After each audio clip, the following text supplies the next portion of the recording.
Bakit naman kasi ngayon ka pa napiling ipadala ng boss mo sa Maynila kung kailan malapit na ang kasal natin? Pasensya na. Sumang-ayon ako sa kagustuhan niya na pumuntang Maynila dahil malaki ang ipinangako nilang sasahurin ko sa 3 buwang pananatili ko roon. Siguraduhin mo lang nasisipot ka sa mismong kasal natin, Carmen ha. Sinasabi ko sa'yo, mahihirapan ka talagang manuyo sa akin kapag hindi mo ako sinipot. Bakit naman hindi kita sisiputin? Alam mo naman kung gaano kita kamahal at ang tagal ko ng pangarap na maging asawa ka. Ako rin, di na ako makapaghintay na mapangasawa ka. Noon pa nga eh. Buti na lang maganda ang pasok ng taon sa atin ngayon, kaya nakaipon ako ng pera para sa kasal. Isa rin yan sa dahilan kung bakit ako pumayag sa trabahong naghihintay sa akin sa Maynila. Ikaw ang sumagot sa lahat ng gagastusin natin sa kasal. Kaya ko yung kitain sa Maynila. Yun naman ang gagamitin natin kapag nagsasama na tayo sa iisang bahay. Kumusta pala yung pinapagawa nating bahay? Patapos na. Yung binili mong tiles na lang ang ilalagay namin. Ay, salamat naman. Hanggang ngayon, hindi pa rin ako makapaniwala na magpapakasal na talaga tayo. Magiging asawa na kita. Hindi na rin ako makapaghintay na maging asawa ka. Isang tahimik na gabi sa probinsya ng Antique. Ang buwan ay maliwanag at ang mga alitap-tap ay nagsasayaw sa dilim. Nakaupo sina Simon at Carmen sa harap ng bahay, sa lumang bangkong kahoy, habang hinihipan ng malamig na hangin ang kanilang mga buhok. Ang amoy ng sariwang damo ay bumabalot sa paligid. Ang kanilang mga kamay ay magkahawak habang nag-uusap. Nagkaroon ng sandaling katahimikan. Ang tunog ng mga kuliglig at alo ng malamig na hangin ang tanging naririnig. Si Simon ay bahagyang ngumiti, ngunit halata ang alalahanin sa kanyang mukha.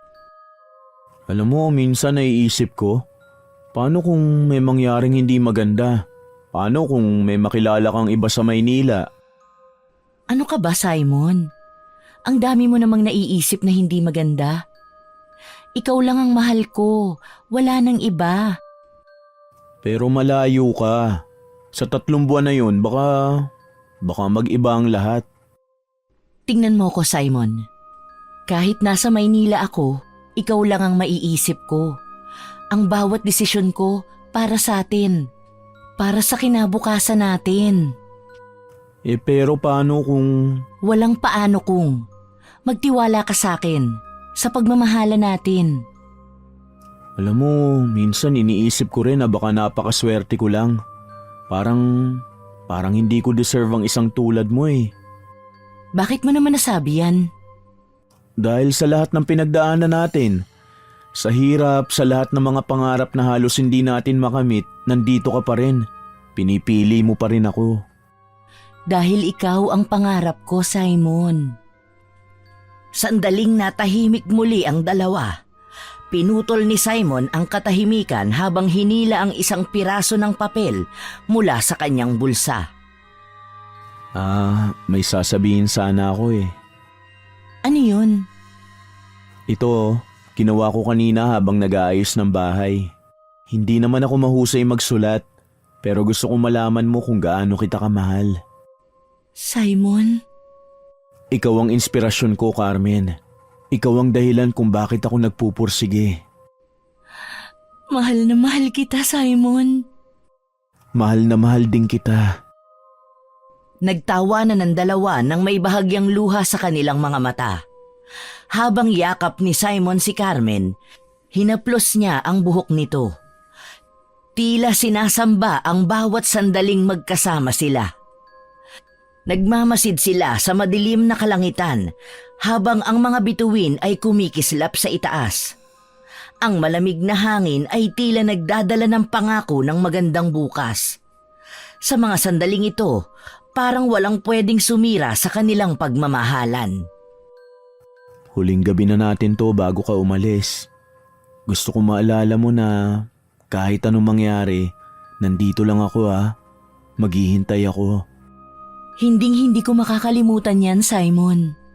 Ikaw at ako, wala nang makakapigil sa atin.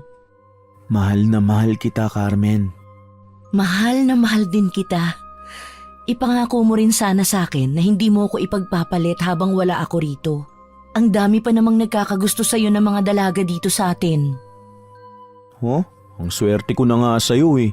Maghahanap pa ba ako ng iba? Siguraduhin mo lang, Simon. Masasaktan ka talaga sa akin at hinding-hindi ko kayo tatantanan nang ipapalit mo sa akin. Sino naman ang papatol pa sa akin? Halos lahat nga ng mga kapitbahay natin dito. Alam na malapit na tayo magpakasal eh. Siguraduhin mo lang talaga, naku. Oo na, mahal ko. Siguraduhin mo lang din sana na wala kang ibang magiging lalaki sa pupuntahan mo, ha? Imposible yan. Kinabukasan, maaga pa ring nagising sina Simon at Carmen kahit na inabot na sila ng hating gabi sa pag-uusap. Mabilis ang kilos nila at paghahanda para sa pag-alis ni Carmen. Nakapalibot ang mga tao sa terminal, abala sa kani-kanilang biyahe. Ang init ng araw ay nagsisimula ng sumilay sa kalangitan at ang ingay ng mga jeepney at bus ay tila nagiging musika sa gitna ng kaguluhan. Nakatayo sina Simon at Carmen sa gilid. Hawak ni Simon ang bagahe ni Carmen. Malapit na ang bus na sasakyan nito papuntang Maynila. Sigurado ka na ba talaga? Hindi mo na talaga kayang ipagpaliban tong pag-alis mo? Alam kong mahirap para sa ating dalawa, pero kailangan ko tong gawin, Simon. Para sa atin, para sa kinabukasan natin. Pero 3 buwan ka kasi sa Maynila. 3 buwan kang wala. Hindi ko yata alam kung paano ko kakayanin na hindi kita makikita araw-araw. Ako rin naman, Simon. Pero isipin mo na lang, 3 buwan lang yun. Kapag bumalik ako, ikakasal na tayo. Yun na lang ang isipin natin. Konting pagtitiis na lang at magsasama na tayo pagkatapos. Pero paano kung magbago ang isip mo? Kung masanay ka nang wala ako? Huwag kang magsalita ng ganyan. Ikaw lang ang mahal ko, Simon. Hindi kailanman magbabago yun. At saka napag-usapan na rin natin to, hindi ba? Sandaling natahimik ang dalawa habang pinagmamasdan nila ang dumarating na bus. Malapit na itong tumigil sa harap nila. Hindi tuloy maiwasan ni Carmen na makaramdam ng matinding kalungkutan. Sa katunayan niyan, ayaw din naman niya talagang umalis. Wala lang siyang magawa dahil kailangan niyang mag-ipon para sa nalalapit na pagsasama nila ni Simon. Kumpleto na ba ang lahat ng gamit mo? Wallet mo, cellphone, yung gamot mo? Oo, Simon. Napakamaalaga mo kaya sa akin. Kanina mo pa paulit-ulit na nire-remind yan sa akin kaya imposibleng makalimutan ko pa ang mga yun. Ayoko lang na magkulang ako sa kahit ano para sa'yo. Lalo na ngayong malalayo ka sa akin. Hindi ka kailanman nagkulang. Higit pa nga sa sapat ang ginagawa mo para sa atin. Habang tinitingnan ni Carmen si Simon, ramdam niya ang bigat ng desisyong ginawa. Hindi madali para sa kanya ang iwan ng kasintahan, lalo na't alam niyang malapit na ang araw ng kasal nila, pero kailangan niyang magsakripisyo. Kailangan niyang gawing makabuluhan ang 3 buwang pag-alis niya para sa kinabukasan nila. Oh, huwag ka masyadong gagala dun sa Maynila ha. At huwag mo akong kakalimutan. Paano naman kita makakalimutan? Sa bawat araw na wala ka, ikaw lang ang nasa isip ko. Pangako. Pangako. Sa bawat salita ni Simon, pakiramdam ni Carmen, hinihila ang puso niya pabalik. Gusto niyang manatili, pero alam niyang mas mabuti ito para sa kanilang dalawa. Ang 3 buwang ito na pagtatrabaho sa Maynila ay para din naman sa kasal nila, para sa mga pangarap na matagal na nilang pinaplano. Tumigil ang bus sa harapan nila. Bumukas ang pinto at nagmamadaling nagsipasok ang ibang pasahero. Humawak si Simon sa bagahe ni Carmen at inalalayan nito sa pagkarga sa compartment. Last chance. Sigurado ka na ba?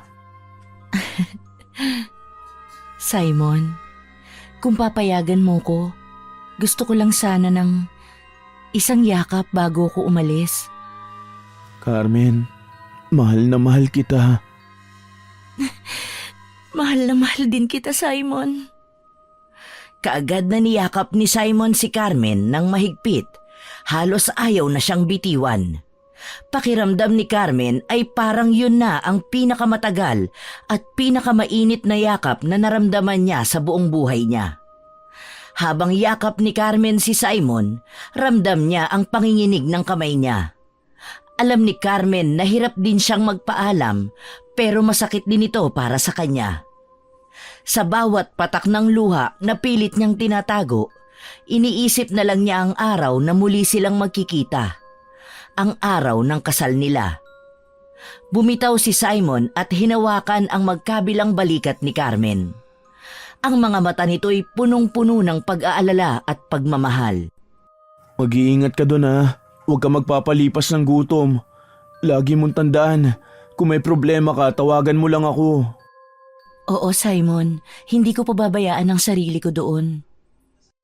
Kung may oras ka, huwag mong kalilimutang tumawag sa akin ha.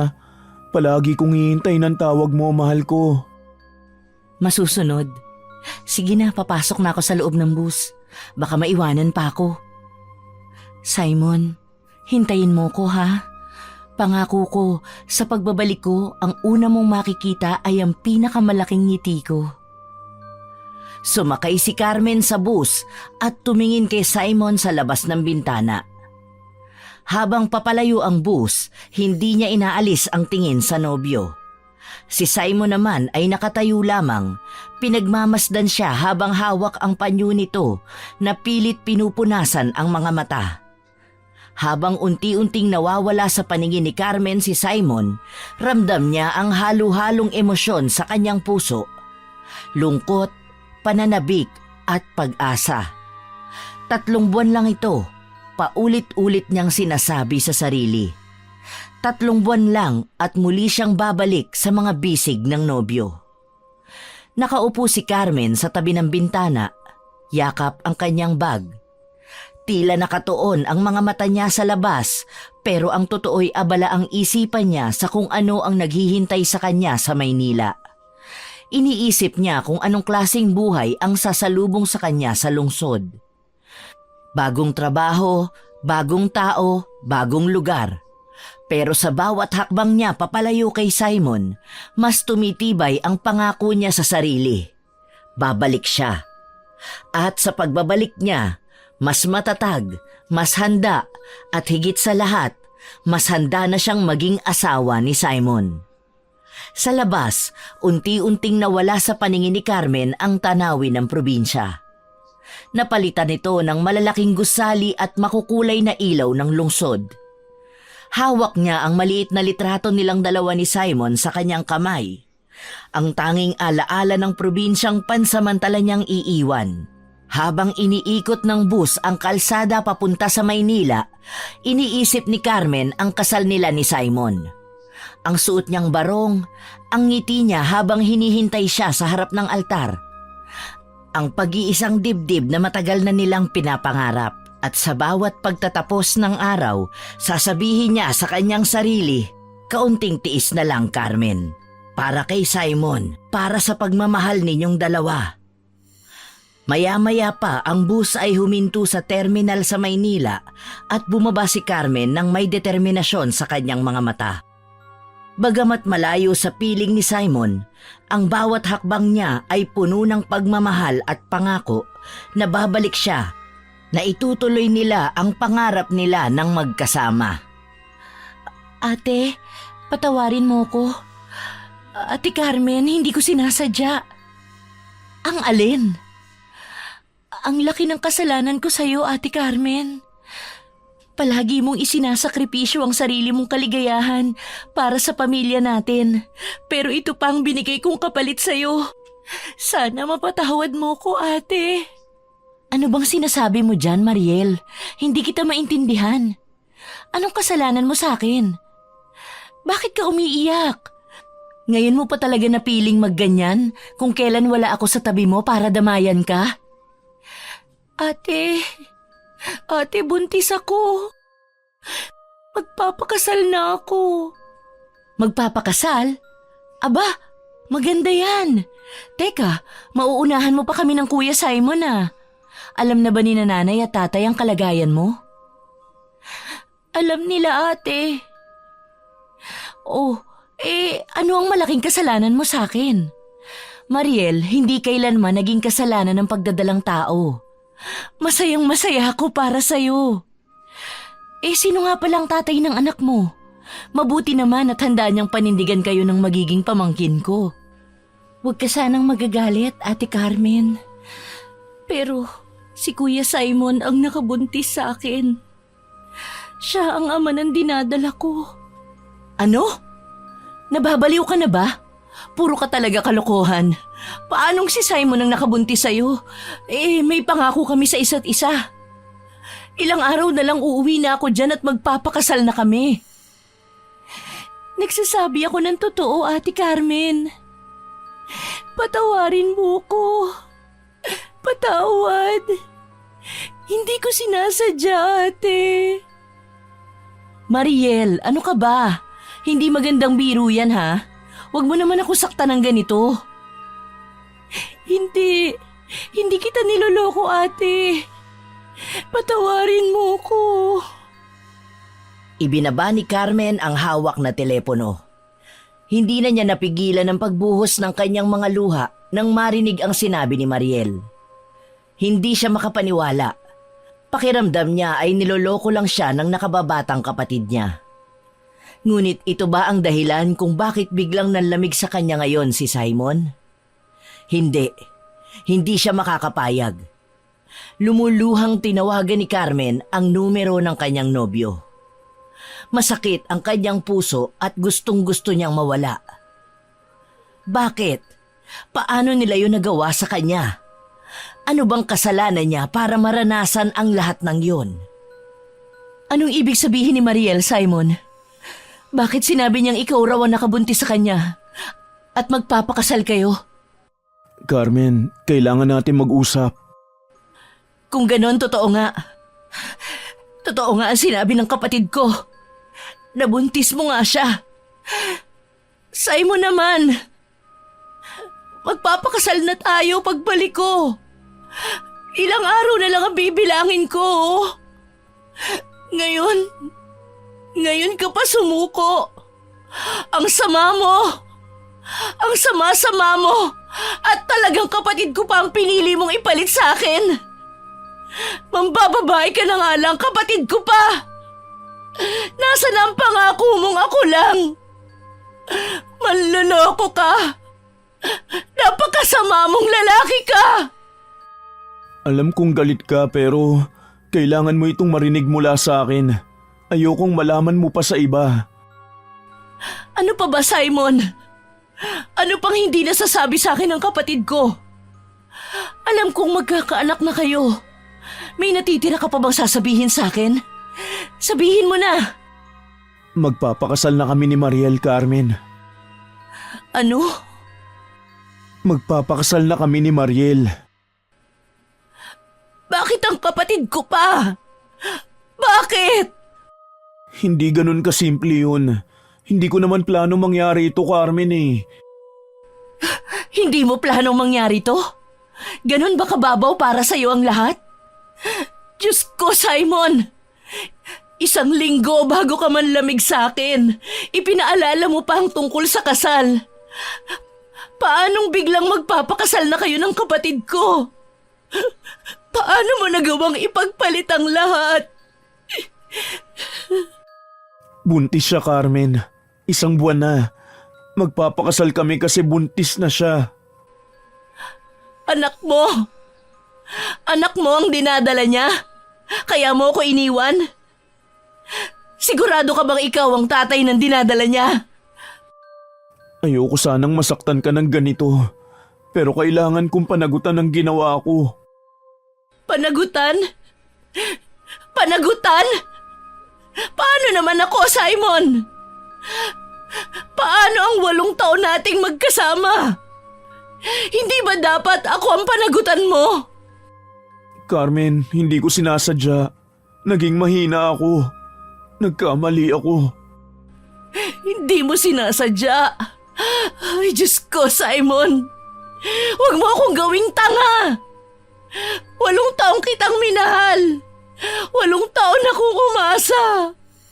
At ngayon, ganito lang ang sasabihin mo sa akin. Pasensya na, Carmen. Wala na akong ibang magagawa. Walang magagawa. Napakadali naman pala para sa'yo, no? Habang ako, nandito, nagdurusa. Wala kang magagawa pero nagawa mong pumayag sa kasal nyo. Napakawalang yamo, Simon! Hindi ko rin ginusto ang lahat ng ito, Carmen. Nandito na ako. Nangyari na eh. Gago ka, Simon! Napakagago mo! Hindi mo ginusto? Ganun ba talaga ang tingin mo sa lahat? Wala kang iniisip kundi sarili mo. Paano mo ako nagawang ipagpalit ng ganong kadali? Hindi ko intensyon na saktan ka, pero kailangan kong panindigan si Mariel. Eh paano ako? Hindi mo ba kayang panindigan ang mga pangarap natin? Ang mga pinagsamahan natin? Pasensya na, Carmen. Huwag mo akong hingan ng pasensya, Simon. Hindi mo to mababawi ng pasensya lang.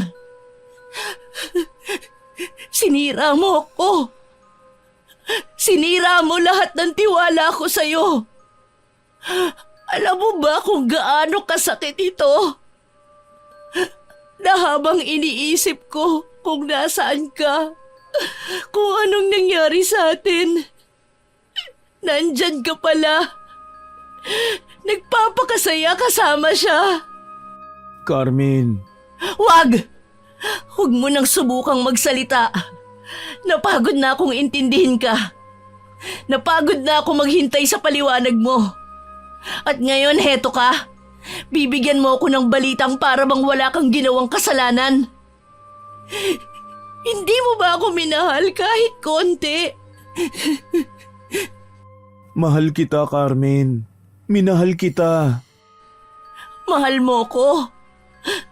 Kung talagang mahal mo ko, hindi mo ako sisirain ng ganito.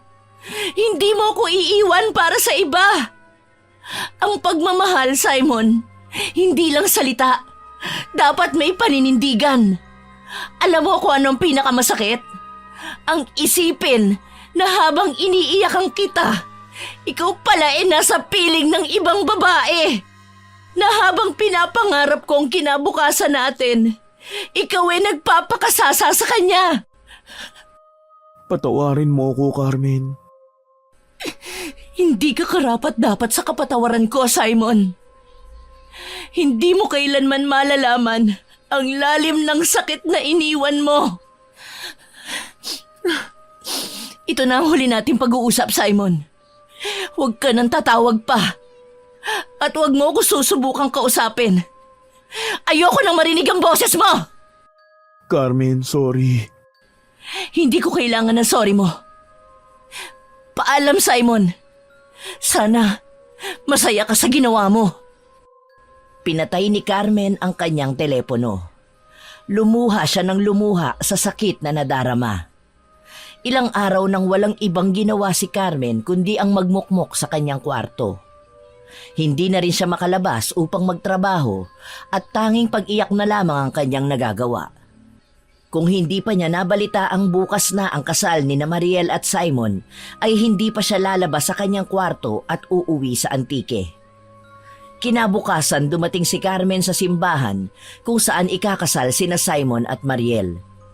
May misa, maganda ang ayos ng simbahan, maraming bisitang nakaupo at tahimik ang paligid. Binuksan ang pinto at pumasok si Carmen sa loob.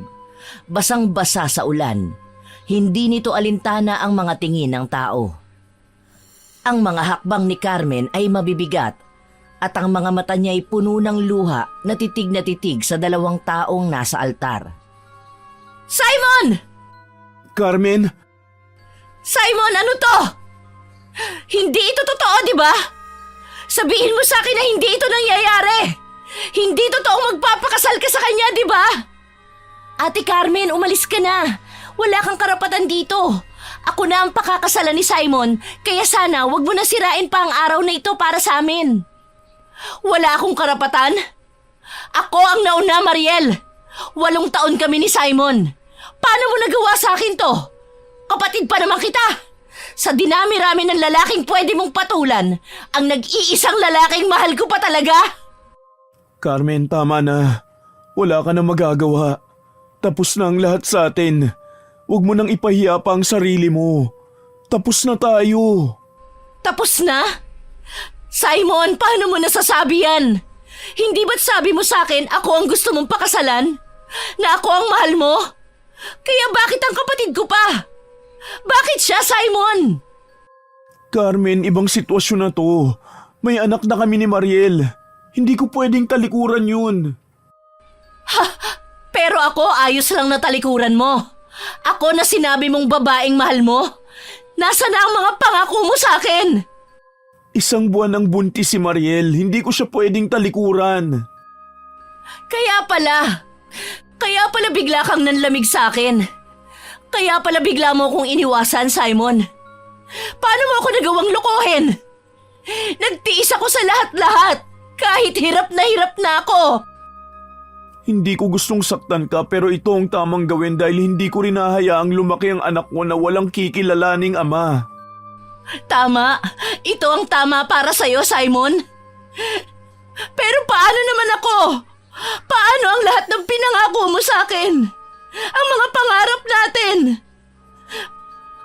Paano mo nagawang sirain ang lahat para sa kanya?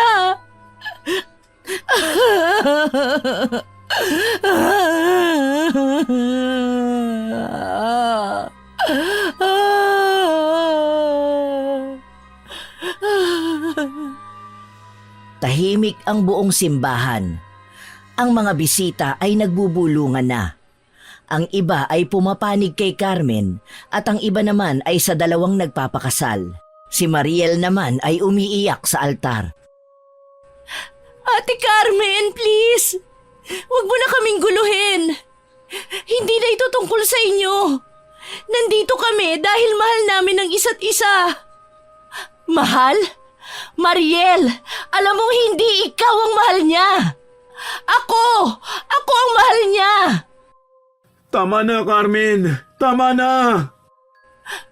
Simon, hindi. Huwag mong sabihin wala na. Huwag mong sabihin siya na ang pinili mo. Ako ang mahal mo, Simon. Sabihin mo sa akin na ako pa rin. Hindi na ikaw, Carmen. Si Mariel na. Siya na ang pipiliin ko. Hindi, Simon. Paano mo ako nagawang ipagpalit? May responsibilidad ako kay Mariel, Carmen. At higit sa lahat, mahal ko siya. Mahal mo siya? Sinungaling ka! Simon, wag mo akong gawing tanga! 8 taon mo akong pinaasa, tapos sasabihin mo na hindi ako? Paano mo nagagawa to? Hindi na mahalaga kung ano nangyari noon. Ang mahalaga ay ang ngayon. At ang ngayon, si Mariel ang asawa ko. Simon, wag! Wag mo akong iiwan!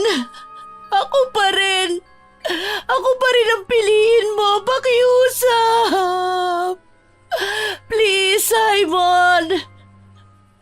Mahal na mahal kita! Tahimik si Simon. Tumingin ito kay Mariel na umiiyak. Pagkatapos ay bumalik ang tingin nito kay Carmen. Ngunit pansin ni Carmen na puno na ng kasiguraduhan ang mga mata nito. Paumanhin, Carmen. Tapos na tayo.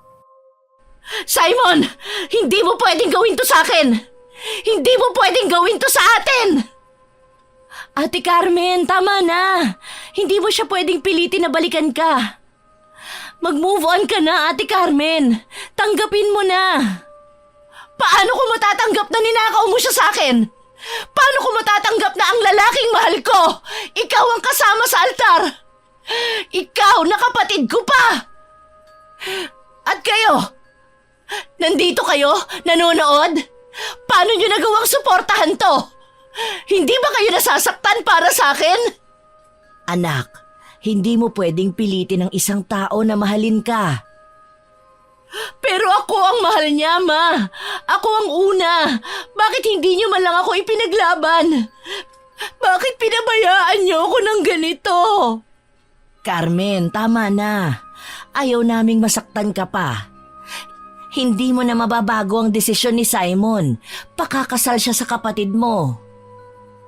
Kaya pala wala akong kakampi. Dahil kahit kayo, pinili niyo rin siya. Wala akong kwenta sa inyong lahat.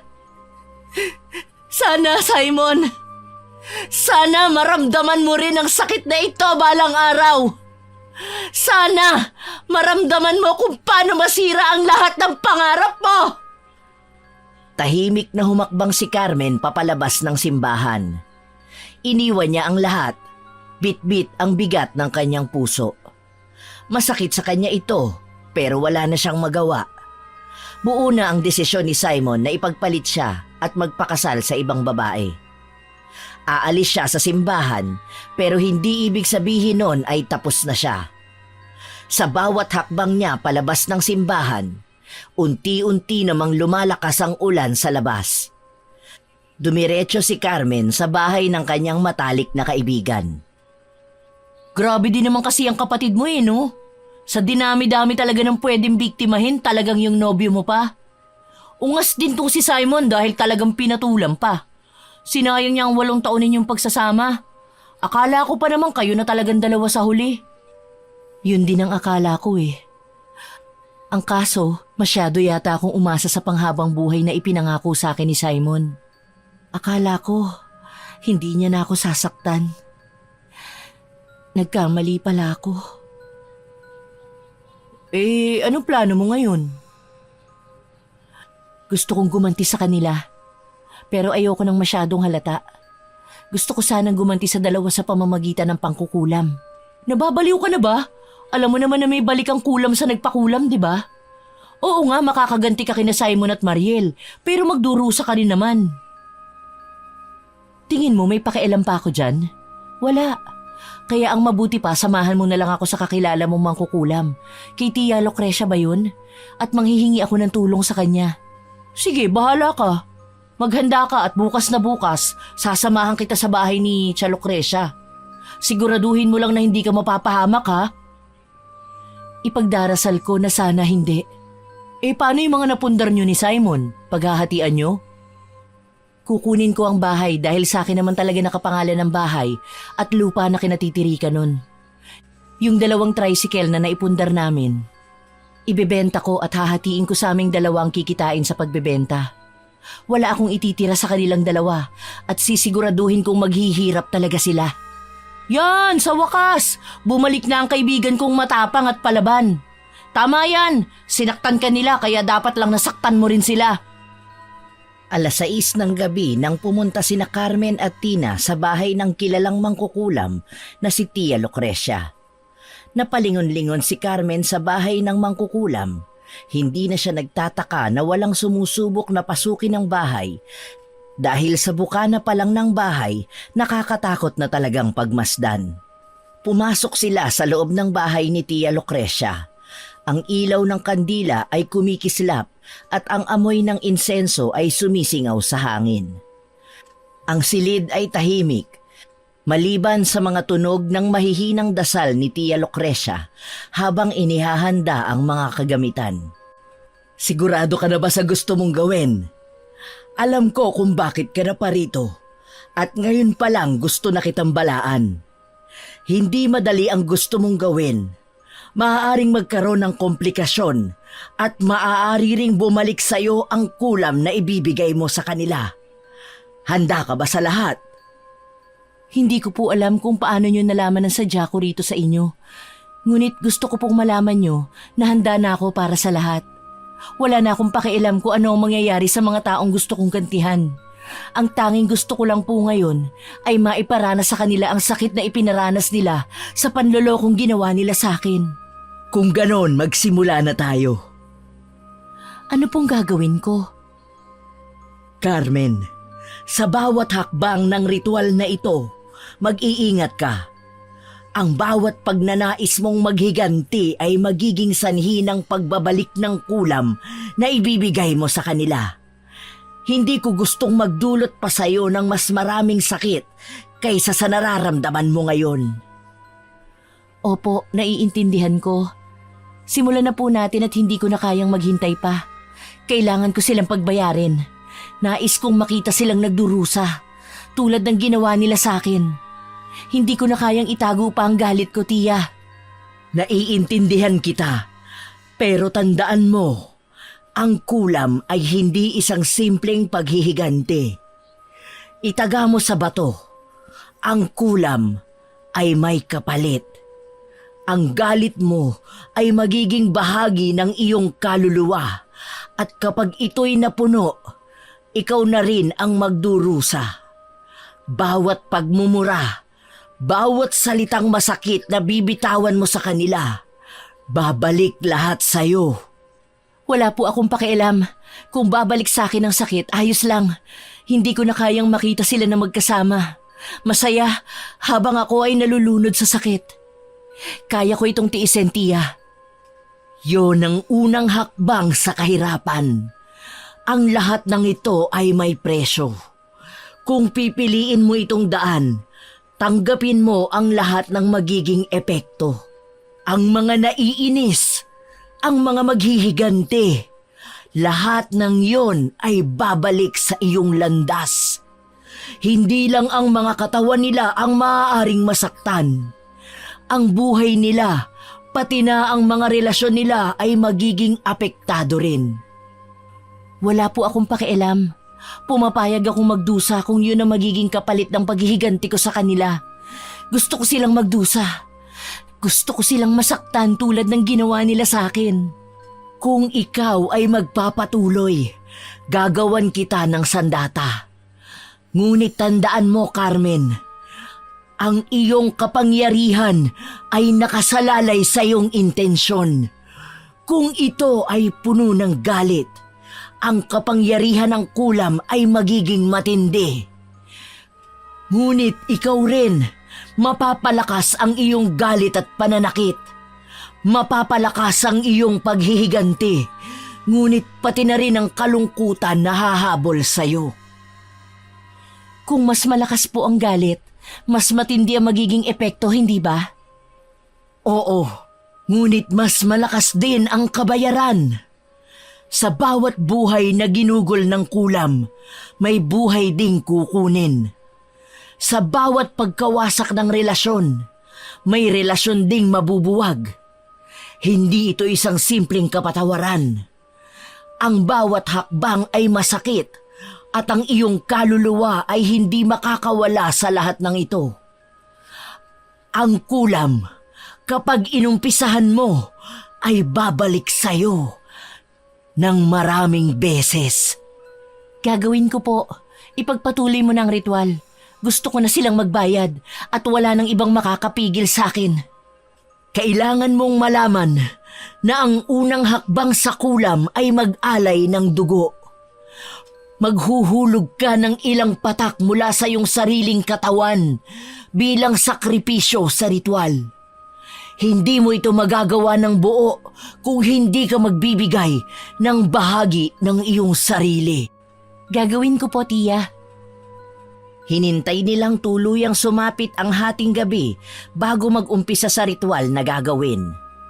Paulit-ulit na tinanong ni Carmen ang kanyang sarili kung sigurado na ba talaga siya sa gagawin.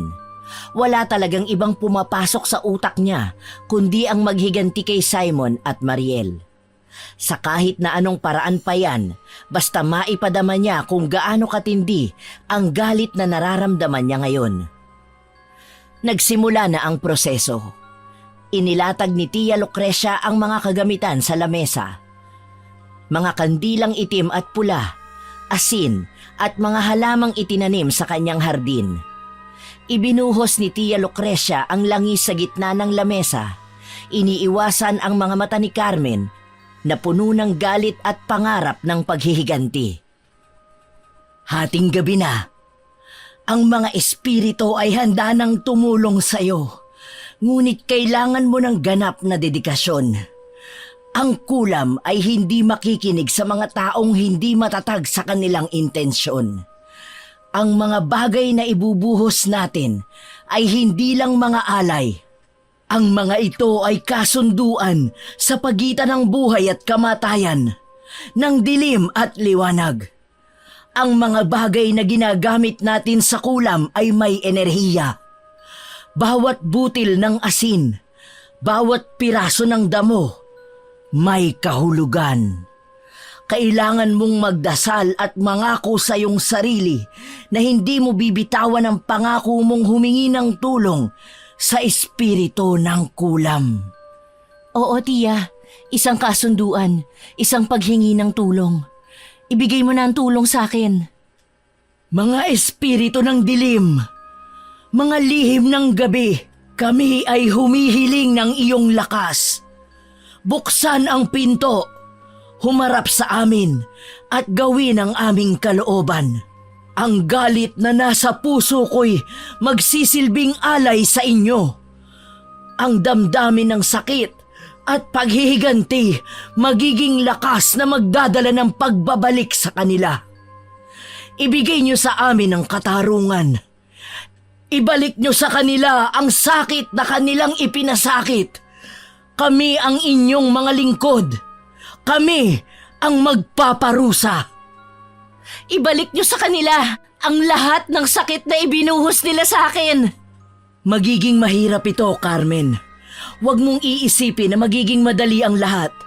Sa bawat pagdaan ng oras, ang iyong galit ay magiging mas mabigat. Masisira ang lahat ng iniisip mong makakamtan. Tandaan mo, walang ganap na kaligayahan ang makakamtan sa paghihiganti. Ang kulam, tulad ng galit, ay hindi napapalitan ng mas magaan na pakiramdam. Ang sakit na nararamdaman ko po ngayon, hindi ko na kayang itago pa. Gusto ko na silang magbayad. Gusto kong maramdaman nila kung paano magdusa. Walang alinlangan, tiya. Walang pag-aalinlangan. Walang takot, walang pagsisisi. Ang kulam ay magbibigay ng sagot. Ngunit ang tanong, Carmen, handa ka bang pagbayaran ang sarili mong desisyon? Handa akong magbayad. Handa akong magdusa para sa paghihiganti ko. Walang makakapigil sa akin. Ang pag-aalay ng galit at sakit, mga puso'y lilisanin ng liwanag. Sa dilim magbabalik ang sakit at ang pagkatalo'y magkakaroon ng katugunan. Ang kandila sa gitna ng lamesa ay nagsimula ng magbigay ng mga kakaibang liwanag. Ang hangin ay dumaloy ng mas malakas. Ang seremonya ay natapos sa isang tahimik na katahimikan. Si Carmen, natatakot ngunit determinado, ay bumangon mula sa lamesa, dala ang mga pangako ng dilim. Kalaunan, natapos na rin ang ginawa nilang ritual. Hindi maiwasan ni Carmen na matuwa at makaramdam ng excitement. Hindi na siya makapaghintay malaman kung ano ang magiging epekto ng pangkukulam na ginawa niya kay Simon at Mariel. Maraming salamat sa lahat ng iyong tulong, Tia Lucrecia.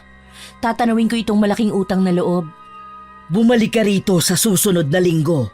Muli tayong mag-aalay at gagawa ng panibagong ritual. Ang mga tagubilin ko sa'yo, wag na wag mong kalilimutan, Carmen.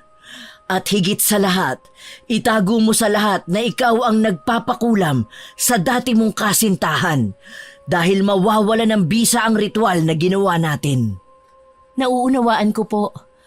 Mauuna na po kami ni Tina. Salamat po ulit. Bakit parang tulala ka dyan, Carmen? Huwag mong sabihin na nagdadalawang isip ka na sa lahat. Hindi naman. Naisip ko lang kung may tsansa bang madamay ang bata sa sinapupunan ni Mariel. Uusigin ako ng konsensya ko kung may inosenteng bata na madadamay sa paghihiganti ko sa mga magulang niya. Hindi ba dapat mas masaya yun? Sa'yo na rin ang galing na kaya lang naman minahal at pinakasalan ni Simon si Mariel. Dahil nagbunga ang kataksilan nila. Ang batang dinadala ni Mariel ang dahilan kung bakit nasasaktan ka ngayon. Tama ka. Hindi dapat ako makonsensya. Kung meron mang dapat na makonsensya dito, walang iba kundi silang dalawa lang. Sila ang gumawa ng kasalanan sa akin, kaya sila rin dapat ang magdusa. Yan, dapat ganyan. Sinaktan ka nila? Ibalik mo na 10 beses ang sakit na binigay nila sa'yo. Nagpatuloy ang mga araw ni Carmen. Wala siyang pinapansin sa kanilang bahay. Ngunit katulad noon ay siya pa rin ang gumagastos sa lahat. Wala silang kibuan ng mga magulang niya dahil sa pagtatampong nararamdaman. Akala ni Carmen ay mananahimik na ang buhay niya. Ngunit muli na namang gumulo ang lahat nang sa bahay nila tumuloy sina Simon at Mariel. Kinailangan daw kasi ng mga ito na umalis sa bahay ni na Simon dahil hindi matanggap ng ina ni Simon si Mariel. Naaalala niya pa naman na botong-boto sa kanya ang ina ni Simon. Sa mga araw na lumilipas, patagong nagkikita sina Simon at Carmen. Araw-araw niyang kinukumbinsi si Simon na bumalik na sa kanya. Nagmamadaling dumating si Carmen. Bit-bit ang isang maliit na basket na puno ng mga pagkain. Sa tabi ng puno, naghihintay si Simon. Tila naiilangan lalaki, palinga-linga sa paligid. Simon, salamat at dumating ka. Alam kong mahirap ito para sa'yo pero kailangan kong malaman. Napag-isipan mo na ba? Carmen, paulit-ulit na kitang sinasabihan. Hindi ko iiwan si Mariel, mahal ko siya. Kasal na kaming dalawa at bubuo na kami ng pamilya. Mahal? Simon, anong klaseng pagmamahal ba yan kung araw-araw tayong nagtatagpo rito? Kung hinahanap mo ko sa bawat pagkakataon? Carmen, tama na. Mali na to. Huling beses na to. Hindi na tayo dapat magkita pa. Simon, ilang beses mo na rin ako nasaktan dahil sa kanya. Hindi mo ba nakikita? Ako ang nararapat sa'yo. Ako ang tunay mong mahal. Hindi. Mahal ko si Mariel. At pipiliin ko siya araw-araw kahit gaano pa kahirap. Kung ganyan talaga ang desisyon mo, Simon, sige lang. Pero tandaan mo ang sinabi mo ngayon. Pipiliin mo siya araw-araw, ha? Sana kayanin mo ang lahat ng mangyayari sa inyo. Naglakad palayo si Carmen nang hindi lumilingon. Masakit na naman ang puso niya dahil sa huling pagkakataon, muli na naman siyang sinaktan ni Simon. Kailan pa ba siya matututo? Nang maghapunan, sabay-sabay kumain ang pamilya nila. Nanatiling tahimik at walang imik si Carmen habang kumakain. Magkatabi sa hapagkainan sina Simon at Mariel. Tahimik ang pamilya, ngunit biglang napahinto si Simon sa pagkain at napahawak sa ulo. Napansin ito ni Mariel at lalo naman ni Carmen. Simon, okay ka lang? Oo, siguro napagod lang ako kanina sa trabaho. Mukhang kailangan mo ng pahinga, iho. Mahirap na at baka magkasakit ka pa. Baka dapat tumigil ka muna sa trabaho, Simon. Ayoko nang nakikita kang ganito. Wala kang dapat ipag-alala. Nandito naman kayo ni baby kaya kakayanin ko. Kailangan na rin natin mag-ipon para sa panganganak mo eh. Kailan niyo naman balak umalis dito? Ate, anak pa rin naman ako ni nanay at tatay. May karapatan pa rin ako sa bahay na ito. Bakit? Sinabi ko bang wala? Aba, kung wala kayong plano na bumukod, mag-ambag kayo sa lahat ng gastusin sa pamamahay na ito. Anong gusto ninyo? Sagot ko na lahat? Ang swerte nyo naman, na pati ang pagkain na para sa pamilya ko, kinakain nyo pa. Kung sana hindi mo pinagbebenta ang mga tricycle, di sana merong pinagkakakitaan si Simon. Pakialam ko sa inyo. Dapat lang naman na maghirap kayo. Bayad sa kasalanan nyo sa akin. Kulang na kulang pa nga eh. Hindi na tinapos ni Carmen ang pagkain niya at kusa na siyang umalis sa hapagkainan. Tinatawag siya ng kanyang mga magulang pero hindi na niya pinagpapansin ng mga ito. Galit na galit siya kina Simon at Mariel. Gusto niya man itago ang galit para walang maghinala na ipinapakulam niya ang dalawa ay hindi naman niya magawa dahil kusang lumalabas ang galit niya sa dalawa. Lumabas lang muli si Carmen ng kanyang kwarto nang malapit ng maghating gabi. Sa kanyang paglalakad palabas sana ay narinig niya ang tinig ni Simon na mukhang kagigising lamang. tahimik siyang nakinig sa dalawa. Narinig mo ba yon? Simon, ano nangyayari? Naririnig mo ba yon? May nagsasalita. Wala akong naririnig. Ano bang sinasabi? Hindi ko maintindihan. Ang ingay. Simon, ano to? Bakit malamig ang balat mo? Hindi ko alam, pero parang may mali. Anong ginagawa mo riyan, Carmen? Bakit nakikinig ka sa usapan ng mag-asawa? Pupunta sana akong kusina. Napatigil lang ako dahil narinig ko si Simon. Parang may nangyayari sa kanila ni Mariel. Iba nga rin ang pakiramdam ko. Parang may hindi tama. Ewan ko ba? Ano pong ibig mong sabihin, Nay? Ang mabuti pa pumasok tayo sa loob at ipagdasal ang dalawa. Kailangan masigurado nating ligtas si Mariel at ang ipinagbubuntis niya. Pumasok sa loob ng kwarto ni na Mariel at Simon si Carmen at ang kanyang ina. Kaagad na naputol ang usapan ng dalawa. Hindi man sang-ayon ay wala na rin tuloy na gawa si Carmen kundi pagbigyan ang ina. Simon, Mariel, magdasal tayo. May nararamdaman akong kakaiba, mahirap na. Mabuti na yung nag-iingat tayo. Nay, anong ibig mo sabihin? May masamang espiritu sa paligid natin. Hindi ko alam kung bakit, pero kailangan nating mag-ingat. Nay, baka naman pakiramdam nyo lang yan. Tinatakot nyo lang ang sarili nyo eh. Paano kung totoo nga? Anong gagawin natin? Paranoid lang po kayo. Ang mabuti pa magpahinga na lang tayong lahat. Naiistorbo na natin ang mag-asawa eh. Magdasal muna siguro tayo, Ate Carmen. Maigi na yung sigurado tayong ligtas kami ng anak ko.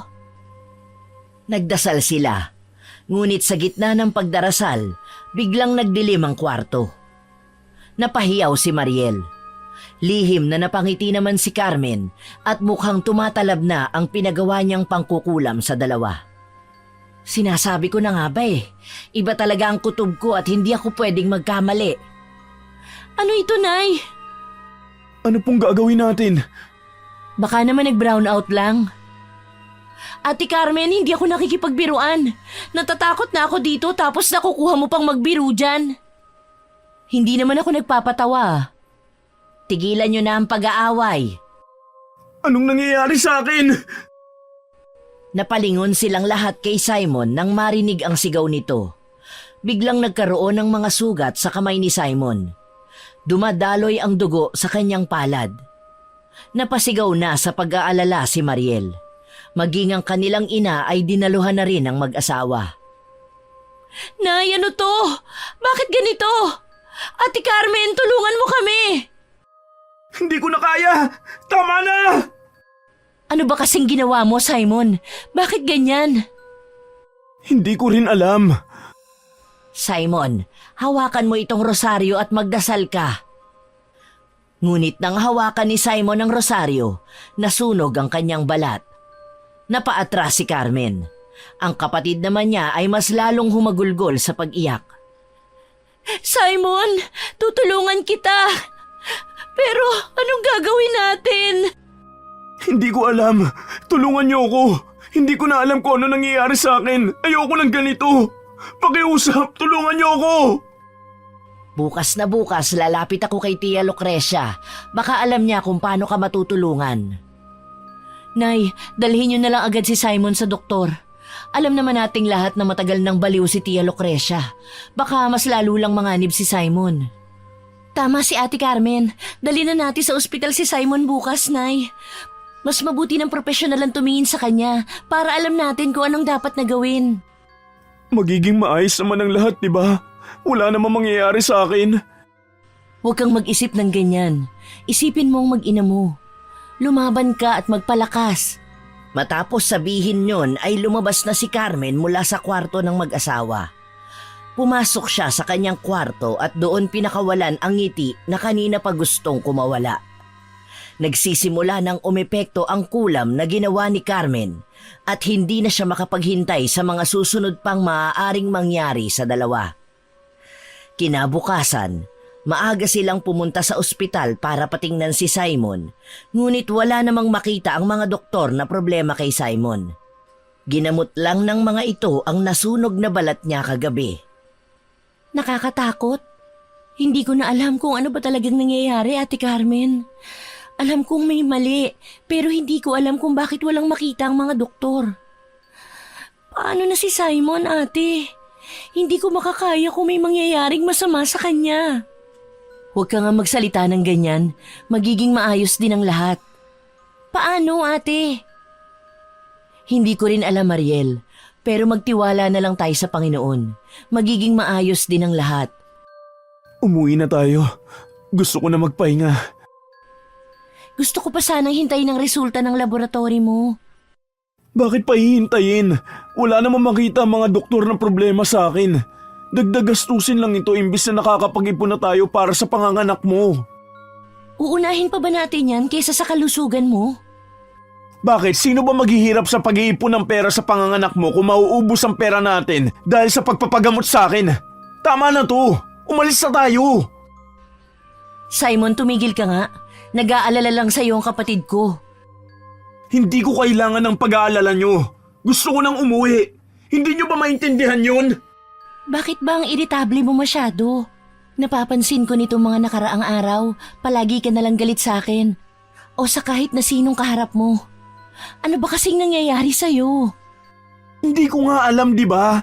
Kaya nga tayo nasa ospital para malaman kung ano nangyayari sa akin. Pero maging ang mga doktor dito walang silbi.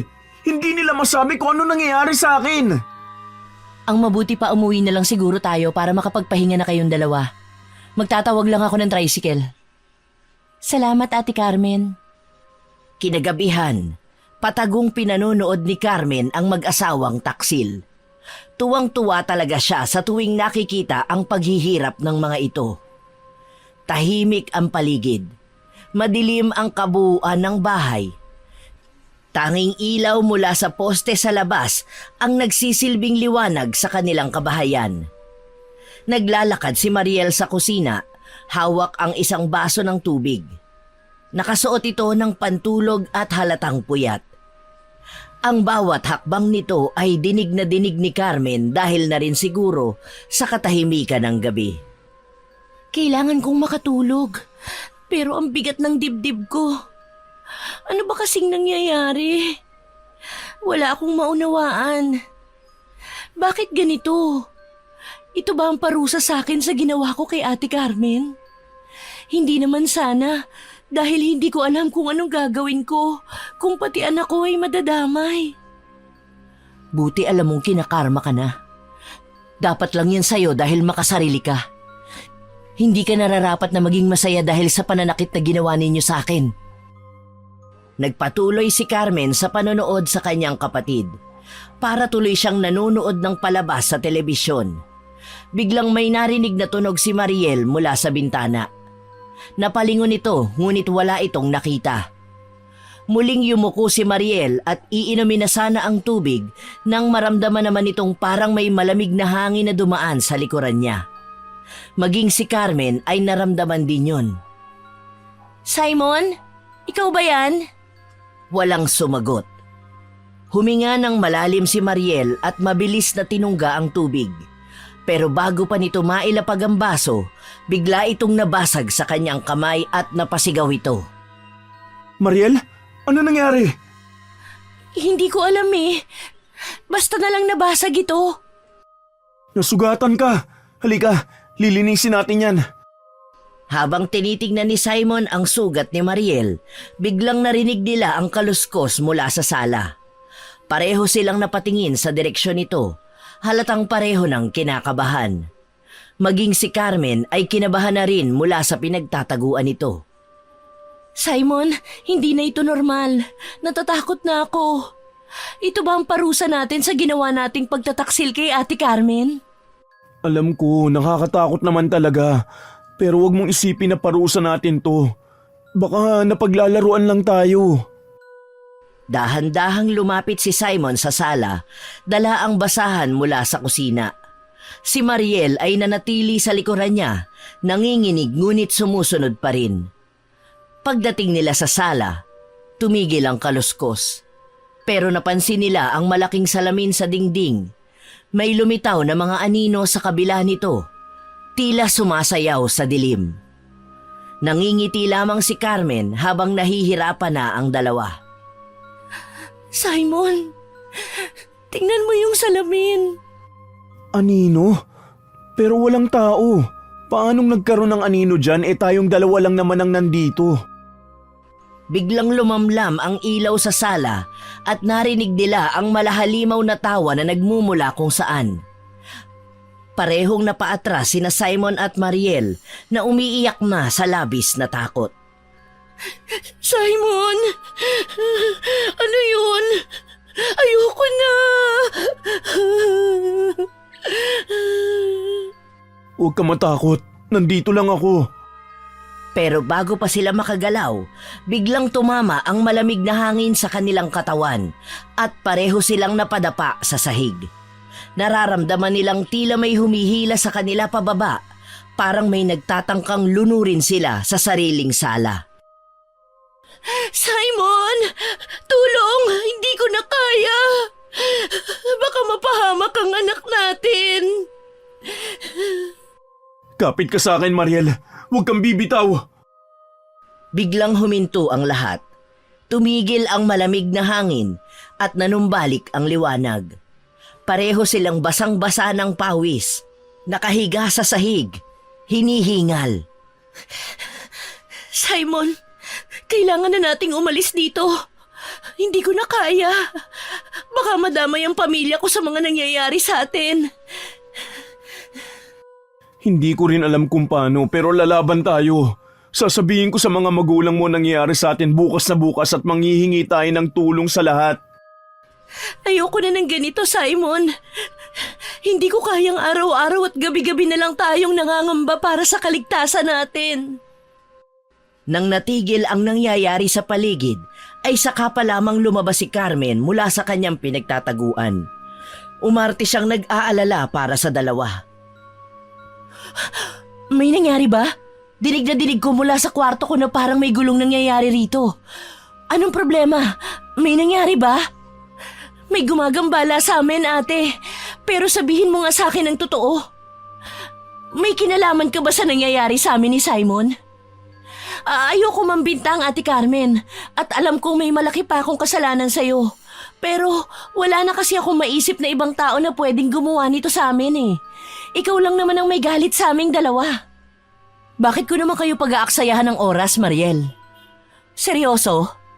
Mabuti pa mag-focus na lang ako sa trabaho ko kaysa gumanti sa inyo. At ano bang mapapala ko? Hindi na naman mababalik sa akin si Simon dahil kasal na kayo at magkakaanak na. Ipanatag mo ang kalooban mo, Mariel. Sinasabi ko sa'yo na hindi ako ang dahilan kung bakit nagkakaganyan kayo. Pasensya ka na, Carmen. Napagbintangan ka pa ni Mariel. Alam ko naman na kahit ganito nangyari sa ating dalawa, hindi mo gugustuhin na may mangyaring hindi maganda sa akin eh. Oo naman, Simon. Huwag na kayo mag-isip pa dyan na dalawa. Magpahinga na kayo. Sige, bukas na bukas din ay pupuntahan ko si Tia Lucrecia. Kakausapin ko siya at magtatanong kung may maaari ba siyang maitulong sa nangyayari sa inyo. Pasensya ka na sa mga nasabi ko, Ate Carmen. Salamat sa pagtulong mo sa amin sa kabila ng mga nagawa namin ni Simon. Wala nga naman, Mariel. Sino pa bang magtutulungan kundi tayong dalawa lang din naman na magkapatid? O siya, papanik na ako. Kayo na ang bahala rito ah. Matutulog na ako at marami pa akong gagawin bukas. Sige ate, good night. Good night. Nang sumunod na araw, muli ngang bumisita si Carmen sa bahay ni Tia Lucrecia.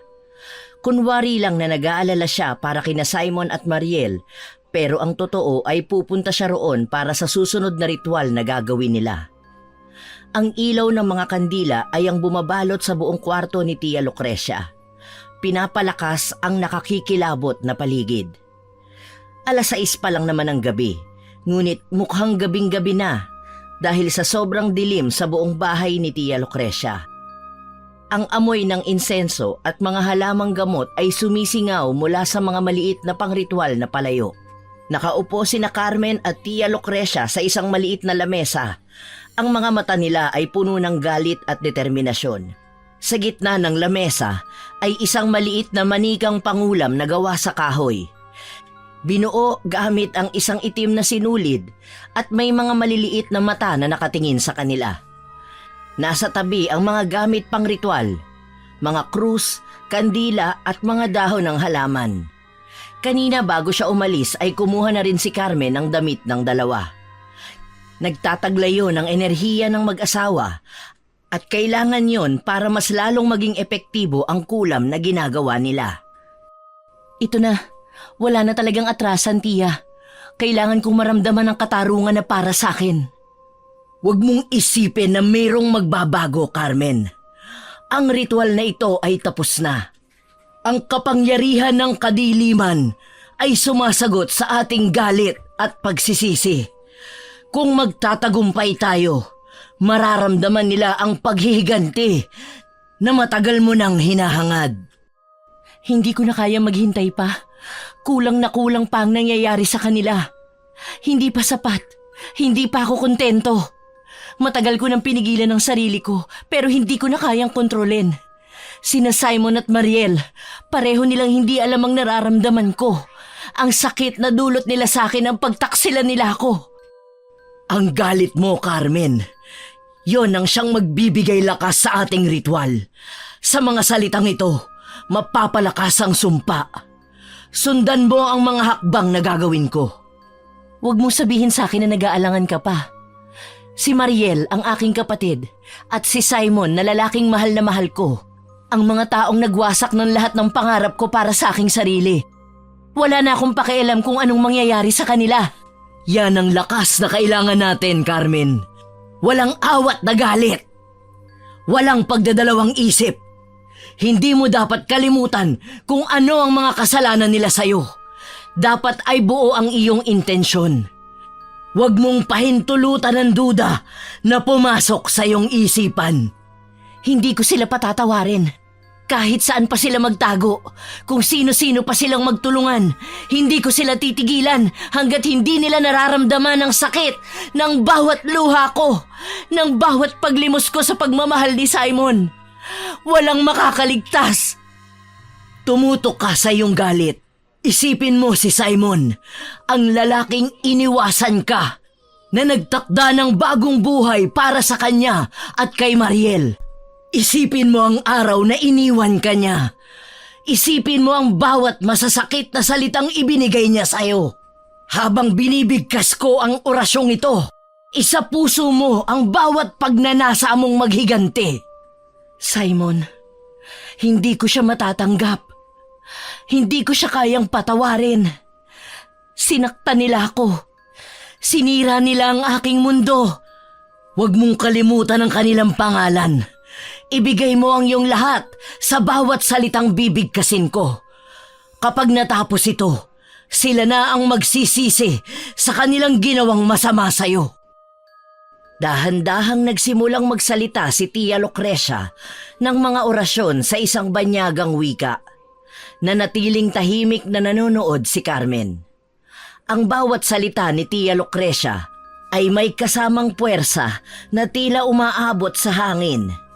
Nagdudulot ng pagyugyog sa mga kandila sa paligid. Ang mga alon ng enerhiya mula sa ritual ay tila umaabot sa bawat sulok ng kwarto. Ipinapangako ko na sa ngalan ng lahat ng nilalang sa dilim, ang inyong paghihirap ay magsisimula ngayong gabi. Hindi na muling magiging magaan ang kanilang buhay. Ang mga sugat na iniwan nila sa iyo ay babalik sa kanila ng 1,000 ulit. Gawin mo na, Tia. Gawin mo na. Hindi ko na kayang maghintay. Patunayan mo sa akin na ang sakit ko ay may hangganan. Ibigay mo sa kanila ang lahat ng nararapat sa kanila. Ang bawat sadyang pinsala ay tiyak na magbabalik sa kanila sa paraang mas masakit kaysa sa kanilang inaasahan. Mula ngayon, ang kanilang buhay ay magiging isang serye ng mga pagkatalo. Habang ikaw, Carmen, ay maghihintay. Ang lahat ng ito ay mangyayari. Isang malamig na hangin ang dumaan sa kwarto. Ang mga ilaw ng kandila ay nagniningning ng mas matindi habang ang ritual ay nagpatuloy. Si Carmen ay nakatitig sa manikang pangulam na hawak-hawak ni Tia Lucrecia. Ang mga mata niya ay nagsisimulang kumislap ng kasiyahan. Tumingin ito kay Carmen ng may kasiyahan sa mga mata. Habang hawak nila ang manika, naramdaman nila ang isang matinding puwersa ng enerhiya na dumadaloy sa buong kwarto. Ang hangin ay tila mas malamig at ang bawat kandila ay naglalabas ng kakaibang liwanag. Simon, Mariel, maghanda kayo. Hindi na kayo makakaligtas pa. Ang ritual ay tapos na, Carmen. Ang iyong galit ay magiging kanilang pasakit. Hindi sila makakaligtas. Hindi ko na kailangan maghintay pa. Wala na akong pakialam kung anong mangyayari sa kanila.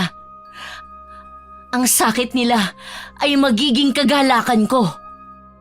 Nang matapos ang ritual, tahimik na bumangon si Tia Lucrecia at dahan-dahang inayos ang mga gamit. Ang silid ay tila na puno ng isang mabigat na presensya. Si Carmen naman ay nakaupo pa rin sa harap ng manikang pangulam. Ang mga mata ay puno ng puot at pagmumuni. Ngayon, wala nang makakapigil sa atin, Tia. Hindi na nila kami kayang wasakin pa. Maghintay ka lang, Carmen. Hindi magtatagal. Mararamdaman nilang muli ang bawat galos at sakit na ibinunga ng kanilang kataksilan. Nang matapos ang kanilang ritual, naramdaman ni Carmen ang kakaibang kaluwagan. Ngunit may kasabay na matinding kasiyahan at pananabik sa kung anong mangyayari sa mga susunod na araw. Si Tia Lucrecia ay tahimik na nagsusunog ng mga halamang gamot at sa isang saglit ng katahimikan, napanatili nilang kontrolado ang kalakhang enerhiya sa paligid. Simon, Mariel, humanda kayo. Kaming dalawa ni Tia Lucrecia ay hindi pa tapos sa inyo. Gaganti pa ako. Pahihirapan ko kayo at pasasakitan pa. sinasabi ko na nga ba't ikaw ang gumagawa sa amin ito, Ate Carmen? Paano mo nagawa to sa amin ni Simon? Paano mo kami nagawang ipakulam? Anong ginagawa mo rito, Mariel? Malakas talaga ang kutob ko na ikaw ang dahilan kung bakit nagkakaganito kami ni Simon eh. Mabuti na lang at naniwala ako sa aking kutob at mukhang hindi nga ako nagkakamali. Napakasama mo, Ate Carmen! Paano mo kami nagawang ipakulam? Nagtataka ka pa talaga? Alam mong malaki ang kasalanan mo sa akin. Alam kong malaki ang kasalanan ko sa'yo, pero hindi ibig sabihin nun, pwede mo na kaming paglaruan ng ganito. Kapatid mo ko at dinadala ko ang magiging anak namin ni Simon. Hindi mo man lang ba naisip na maaari siyang madamay sa ginagawa mo sa amin ng tatay niya? Nung gumawa ba kayo ng kataksilan sa akin, naisip niyo man lang ba ang nararamdaman ko? Inisip niyo man lang ba ako? O sayang-saya pa kayo sa panloloko niyo sa akin? Itigil mo na ito, Ate Carmen. Tigilan mo na kami. Palayain mo na si Simon. Hayaan mo na kami. Hindi yan mangyayari kailanman. Hindi pa ako tapos sa paghihiganti ko sa inyo. Ate Carmen naman, kapatid mo ko. Talaga bang makakaya mong masaktan ako ng ganito? Oo, para maramdaman mo rin ang sakit na ibinigay ninyo sa akin. Hindi na hinintay pa ni Carmen na magsalita ang kanyang kapatid. Umalis na siya. Hindi niya tuloy alam kung ano ang gagawin niya ngayon na nalaman na ni Mariel ang kanyang ginagawang paghihiganti. Galit na galit ang mga magulang ni Carmen sa kanya nang malaman ng mga ito ang ginawa niyang pagpapakulam kina Mariel at Simon. Hindi niya alam kung paano niya padedepensahan ang sarili. Wala na. Nabuko na siya. Nanatili lamang si Carmen na walang kibo. Sa kwarto ni Carmen ay tahimik at madilim. Ang kutitap ng buwan ay tumatama sa bintana. Inililiwanag ang mga anino sa loob ng kwarto niya. Si Carmen ay nakaupo sa isang lumang upuan. Ang mga kamay ay nakahilig sa kanyang mga tuhod. Tila ba ang bawat galaw niya ay may kabigatan. Minsang tiningnan ni Carmen ang kanyang mga kamay na may mga sugat mula sa ginawa niyang pangkukulam. Ito na yata ang balik sa kanya ng kasamaang ginawa niya. Sa pinto ng kanyang kwarto nakatayo si Simon. Ang katawan nito ay nanginginig. Isang saglit na katahimikan bago ito nagsalita. Puno ng pangungusap na naglalaman ng matinding awa at pagkalito. Carmen, tama na, pakiusap. Itigil mo na to. Hindi ko na kaya magdusa. Ang bawat araw na lumilipas parang isang impyerno. Nakikita ko ng epekto ng lahat ng ginagawa mong ito sa amin ni Mariel. Hindi ko kaya makita siyang bumagsak at mahirapan pa. Hindi ko na kaya maging bahagi ng sakit na dulot mo sa amin. Simon, hindi ko na kayang tiisin ang lahat ng ito. Hindi ko kayang maging kalmado pa. Dati, iniwasan ko ang ganitong nararamdaman. Ang sakit, ang puot, ang pagkatalo. Ngunit ngayon, paano ko ba tatanggapin ang lahat ng ito? Bakit ba ako nandito? Bakit ko pinili ang ganitong daan? Hindi ko alam, Carmen. Wala akong excuse sa mga pagkakamali ko. Pero sana'y magawa mong palayain na kami. Hindi ko kayang ipagpatuloy ang ganitong buhay. Ang sakit na dulot ng mga desisyon mo ay tila pagwasak sa amin. At parang walang katapusan. Si Mariel wala na siyang lakas. Nahihirapan na siya at lupaypay na sa sakit. Hindi ko na kayang tignan siya ng ganun. Ang mukha ni Simon ay puno ng kalungkutan. Ang mga mata ay tila puno ng kalituhan at sama ng loob. Ang kanyang dibdib ay kumakalabog sa tindi ng sakit. Nanginginig siya, ngunit patuloy na naglalakad palapit kay Carmen. Tama na, Carmen, pakiusap. Tapusin na natin to. Binigyan mo kami ng walang katapusang sakit at sa kabila ng lahat ng yun, ako na lang ang magtataas ng kamay. Patawarin mo ko. Hindi ko na kaya magpatuloy. Ang pakiramdam na parang pinapaligiran kami ng dilim ay sumasakal na sa aking katawan. Hindi ko na kayang makita si Mariel na nawawala siya sa harapan ko. Na parang lumulusong siya sa isang bangin na wala akong magagawa.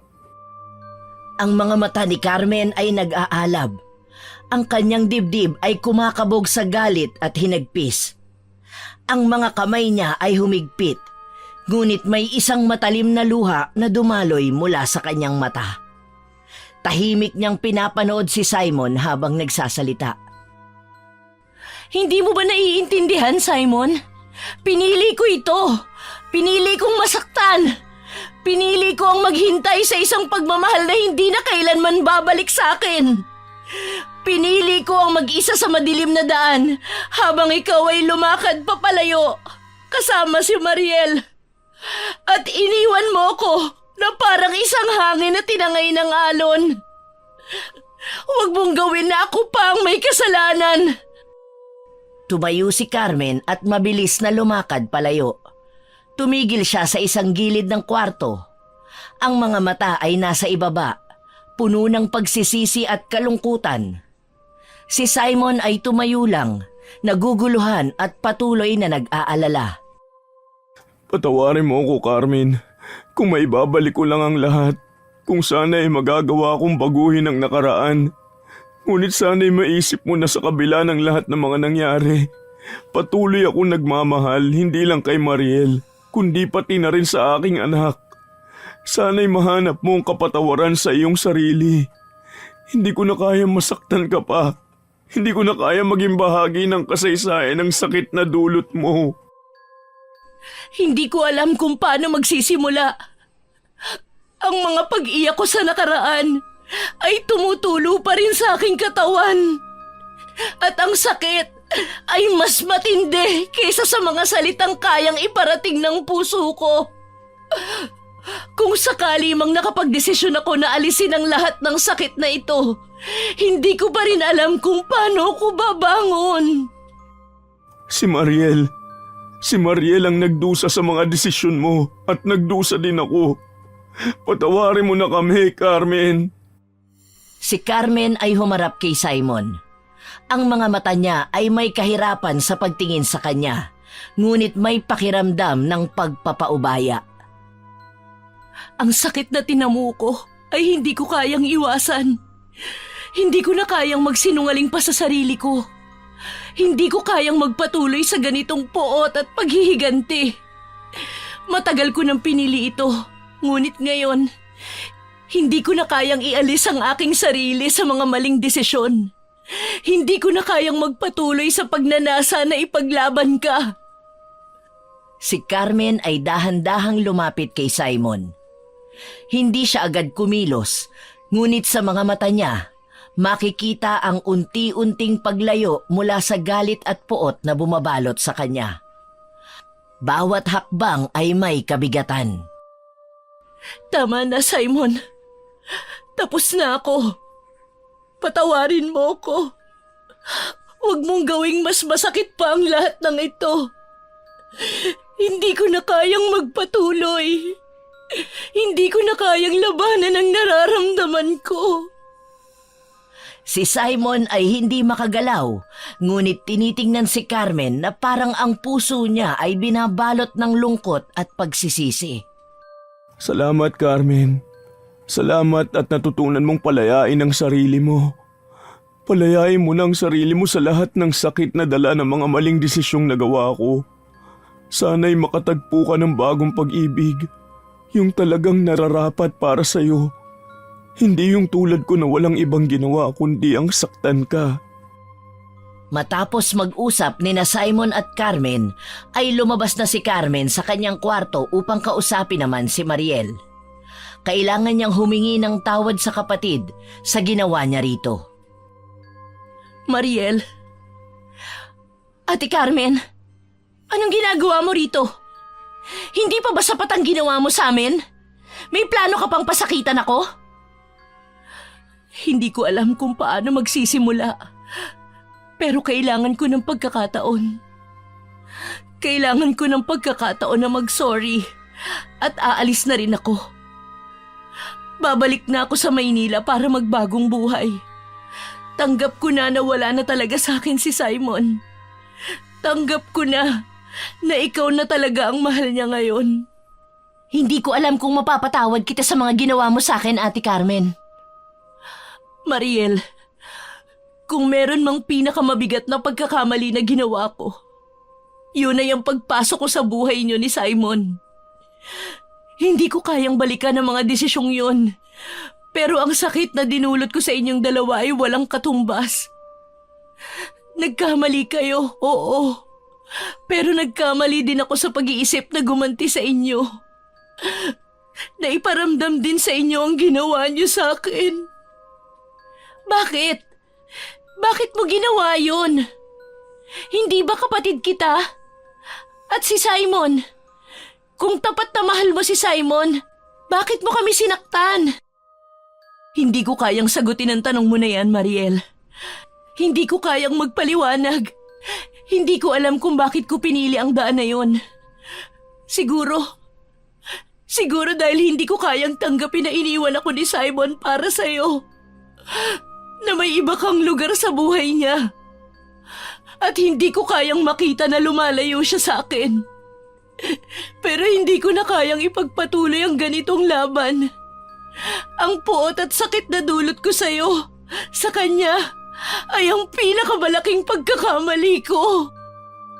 At ang mga pagpapahirap na dulot mo, ang mga gabi na ang katawan ko ay tila walang lakas, ang mga mata ni Simon na puno ng takot at pangungulila. Paano mo ipapaliwanag yun? Paano mo ipapaliwanag ang mga araw na para bang tinatangay kami sa dilim ng mga aksyon mo? Hindi ko kayang ipaliwanag yan, Mariel. Wala akong karapatang humingi ng pagpapatawad. Pero sana mapatawad niyo ako. Hindi ko alam kung saan ako nagkamali, kung kailan ko pinili ang isang masakit na daan na nilalandas ko ngayon. Pero ang natutunan ko ngayon ay hindi ko na kayang magpatuloy sa ganitong paghihigante. Ang sakit, Ate Carmen. Ang sakit na dulot mo sa amin ay hindi ko alam kung paano ko tatanggapin. At sa ngayon, hindi ko alam kung makakaya ko pang magpatawad. Hindi ko alam kung makakaya ko pang magtiwala ulit sa mga nangyari sa amin. Hindi ko hinahangad ang lahat ng sakit na ito, Mariel. Pero alam kong hindi ko kayang baguhin ang nakaraan. Nais ko lang na magtulungan tayong maghilom, kahit hindi na magkasama. Ang tanging hangad ko na lang ngayon ay ang makatawid. At sana'y mahanap mo sa sarili mo ang kapatawaran para sa akin. Hindi ko na kayang manatili rito. Nais ko na lamang magpatuloy sa bagong simula. Dahan-dahang inabot ni Carmen ang kamay ni Mariel na matagal na ring pinagmamasdan siya. Tinutok ni Mariel ang kanyang mata kay Carmen at sa isang sandali ng katahimikan, isang malalim na hininga ang kanilang pinakawalan. Si Carmen ay may kasamang matinding sakit sa puso habang si Mariel ay puno ng kalituhan. Mariel, Simon, kalilimutan ko na ang lahat ng nangyari. At sana'y magpatuloy na kayo sa inyong mga buhay. Hindi ko na kayang magpatuloy pa. Ang mga pagkakamali ko ay nagsilbing aral para sa akin. Hindi ko kayang magsinungaling pa. Mahal ko kayo, pero hindi ko na kayang maging bahagi ng inyong buhay. Patawarin ninyo ko. Patawarin mo rin sana kami sa nagawa namin sa'yo, Carmen. Pinapatawad ko na kayo. Salamat, Carmen. Anong plano mo ngayon? Babalik na ako sa Maynila para ipagpatuloy ang trabaho ko doon. Baka matagal na ulit bago ako makauwi, pero sa tingin ko yun din naman ang kailangan ko para sa aking sarili. Hinahangad ko ang kaligayahan mo, Carmen. Mag-iingat ka. Salamat. Bumalik na ng Maynila si Carmen sa mga sumunod na araw. Nagsimula na siya ng panibagong buhay kung saan wala na siyang iniindang sakit mula sa mapait na nangyari sa kanyang buhay. Masakit, pero patuloy siyang lalaban para makamit ang kaligayahan na tingin niya'y nararapat sa kanya.